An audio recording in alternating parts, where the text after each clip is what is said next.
everything be measured? Is all measurement accurate?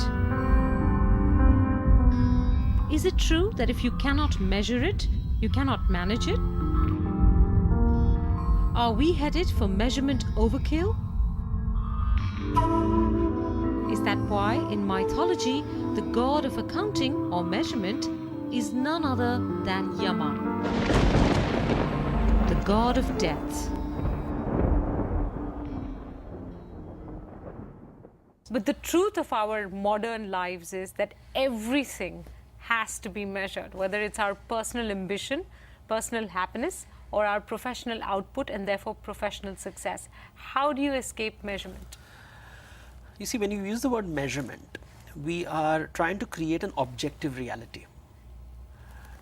One that we all can agree is the reality.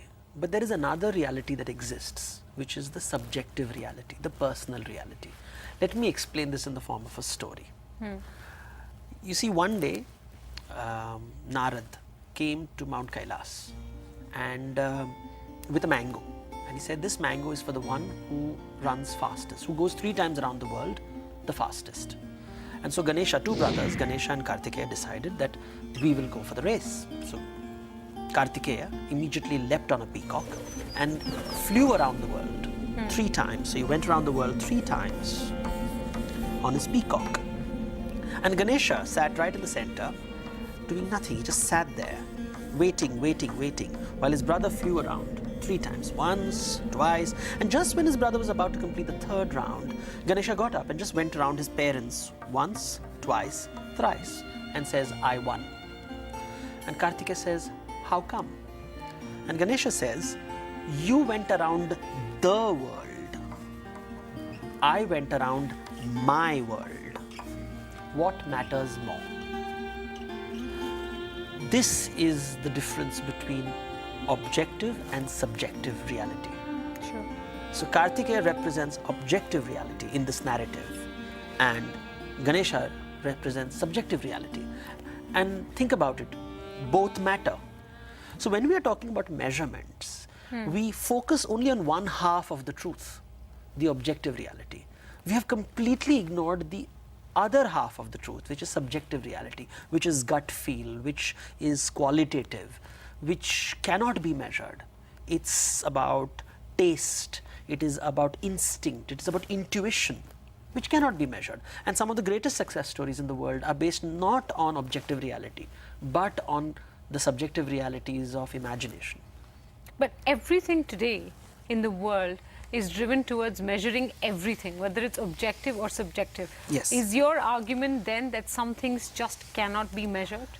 No, some things cannot be measured. Emotions cannot be measured. But you can grade them. Are you very happy? Are you happy? Are you very, very happy? There is some form of measurement. Let me tell you the danger of the story of what happens when you try to measure everything. You've heard the tragedy of King Lear, the Shakespeare's play. It is about the tragedy of a king who tried to measure the love of his daughters. Right. Now, this play is based on a German folk tale, The Goose Girl, which of course all Indians will claim has its origins in India. And the story is of a father who asks his daughters, how much do you love me? And the eldest daughter says, I love you as much as sugar. And the youngest daughter says, I love you as much as salt. And in the father's mind, sugar had a higher score, and so he said, the elder daughter loves me more and the younger daughter does not love me enough. And therefore he rejects the younger daughter. And yet from a younger daughter's perspective, she was trying to say how much she loved him, because you cannot eat anything unless it contains salt. He was everything to her. So it's also the perception. You see, the measuring scale may be objective, but the measurer is not, nor is the person who is reading the measurement.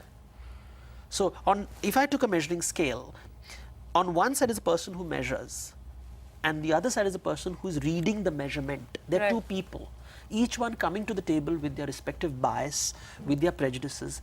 We are completely ignoring this, and we assume that if an auditor comes into the picture, he will figure out the truth. Because he is more objective. And the auditor is a human being too, with his own prejudices, with his own bias, with his own power games coming to the table. And we don't realize that what the truth that emerges is not just what the measuring scale tells us, but a combination of the measuring scale as well as the subjective realities of the person who measures, the person who is reading the measurement, and then the auditor in between. And so you're getting a very warped reality. But there is no solution to this, right, Devdutt? Because we have to measure in the modern world. In large organizations, if you want to reward, before you reward, you have to understand how good the performance is. So therefore, you measure the performance.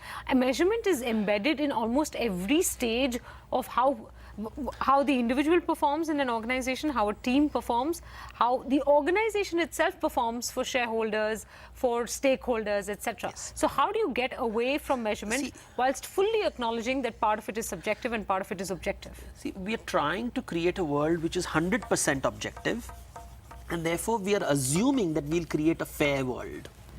This is the promised land where everything is 100% objective and we'll create a fair world. And that is where, this is the goalpost. I want to create this objective world and fair world. But if we recognize that no matter how hard we try, we'll only be 50% objective, and therefore all our measurements will have flaws in them, then I'm closer to reality. I'm comfortable accepting that the balance sheet is not the truth. The CV which comes to me is not the truth. It is an indicator of the truth, but not the whole truth. That recognition is sometimes missing because what I'm saying is about over-reliance on measurement. It has become today only about measurement when it should be also about measurement. This shift, I mean, let me give you an example of subjectivity. You have the story of a king called Mahabali, who said that he will give anybody whatever they want. And suddenly one day a dwarf comes in front of him, and the dwarf says, give me 3 paces of land. And Mahabali says, yes, take 3 paces of land. So 1, 2, 3. And the moment he says, take 3 paces of land, this dwarf turns into a giant and takes these gigantic paces. With 2 paces of land, he covers the heaven and earth. And then he has no place to put his 3rd foot. And he says, where should I put it? And Mahabali says, put it on my head. And he's crushed and shoved under the earth. The story talks about subjectivity of measurement. What I think is 3 paces and what the other person thinks is 3 paces is very different. So the person who created the measuring scale and the person who is using the measuring scale are looking at very differently. And that is where conflicts emerge. We would like there to be this one absolute measurement scale, but everybody's reference point is different. To the point that in Indian mythology, and not in philosophy, you see the word measure is based on a phrase called ma, from where comes mapdand. From this word also come not just mapdand, which is the measuring scale, but also the word maya, which is delusion. What one is basically told is be careful of measurements.